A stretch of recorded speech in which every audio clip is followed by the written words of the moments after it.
Here it comes.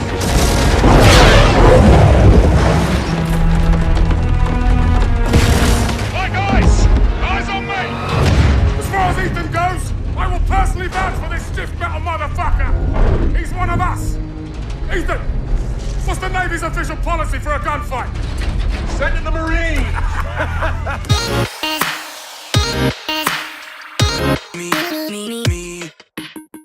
With one of the most controversial campaigns leading up to a Call of Duty game, Call of Duty Infinite Warfare is here. And as one of its harshest critics, I can honestly say it's not as bad as I thought it would be.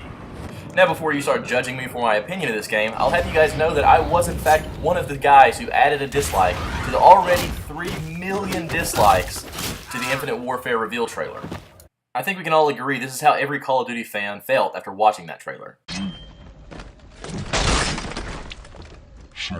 Let me be clear here and say that after playing the entire game, which includes multiplayer, zombies, and the campaign, I still think moving forward into the future was a bad idea for the Call of Duty franchise.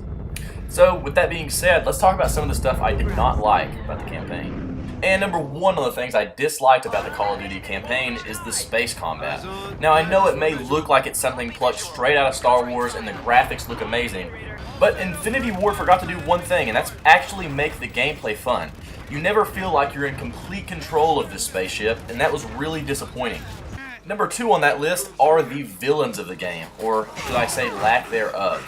If you were looking forward to Kit Harington's performance as the main villain of this game, well, you may want to keep looking because he's hardly in the game at all, and that was really disappointing. He really feels shoehorned into the game, and they used him just as star power, and he's one of the weakest Call of Duty villains we've seen in a long time.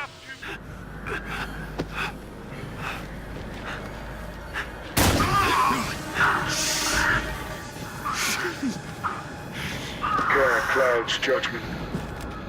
Okay, I get it. That was very generic of you. You had to shoot your own guy in the chest to prove a point. They should have just made Conor McGregor the main villain in this game. At least he would have just tried to beat the shit out of you every chance he got. The villains aren't alone in being disappointing in this game, though. Lieutenant Reyes, who's the main protagonist of the game, also feels pretty generic. The highest ranking officer on board? I believe you do, sir.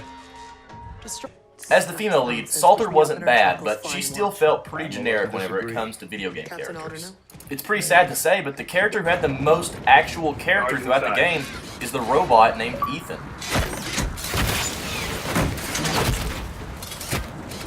We're good. And just as Ethan kicks this guy through the glass, we're about to kick off the things I do like about the campaign.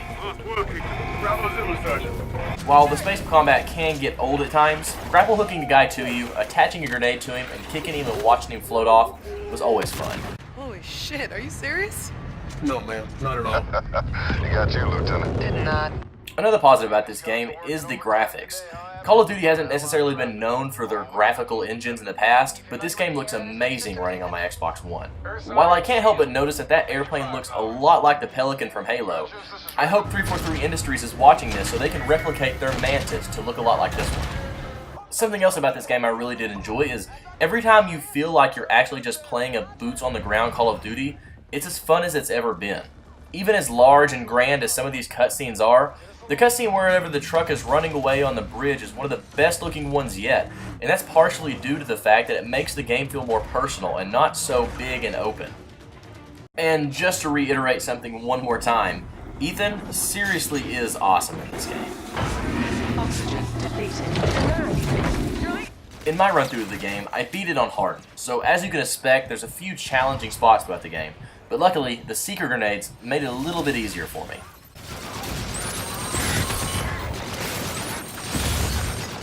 Before we start talking about the multiplayer, I wanted to show you guys one of my favorite moments in a Call of Duty campaign ever.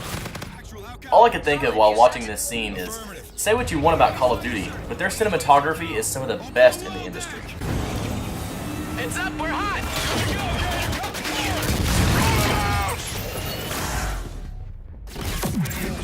Altitude's down! Bravo's in. Alpha 1 is in.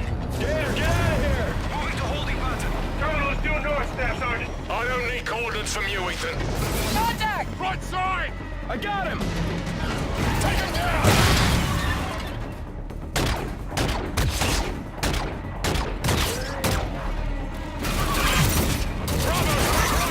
moving over to the multiplayer, this is where the most controversy surrounding the game is going to come from. While a lot of people do enjoy the Call of Duty campaigns, most people, including myself, stick around to play the multiplayer.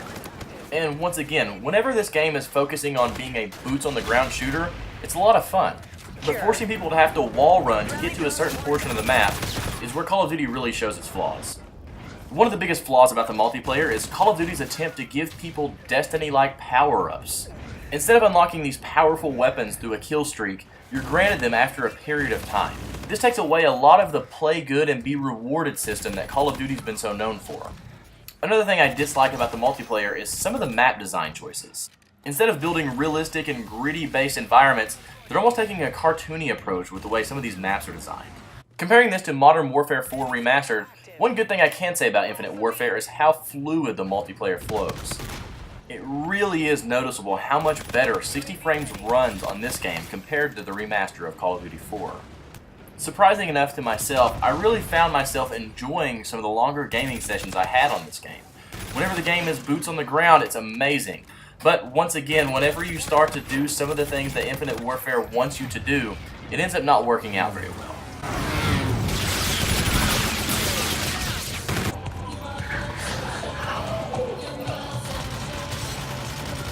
I'm just going to briefly mention the zombies mode in this game real quick because I went into it not knowing a lot about it, and I'm really glad I didn't because it was one of the best experiences I've had with the zombies mode yet. The 80s theme of this game is just addictively fun. One big problem I've had with the past few Call of Duty zombie games is they feel like you're just fighting in a big, dark, abandoned fire pit the entire time. What Infinity Ward did with this Call of Duty Zombies mode is take the arcade style and literally bring it to an actual arcade. You can ride a roller coaster and shoot at targets or shoot at clowns. They really captivated on the whole 80s theme of the game. Not to mention, it's always a treat to walk around a corner and find David Hasselhoff DJing. You gotta commit, man. Come back when you have all the parts. Stay going. Between having one of the most fun and addictive Call of Duty zombie game modes in a long time, and having a better multiplayer than Call of Duty Ghosts, Advanced Warfare, and arguably Black Ops 3, and having a campaign that, despite its character flaws, has a big and beautiful environment to explore, Call of Duty Infinite Warfare, while to my surprise, was justifiably worth the $60 price tag.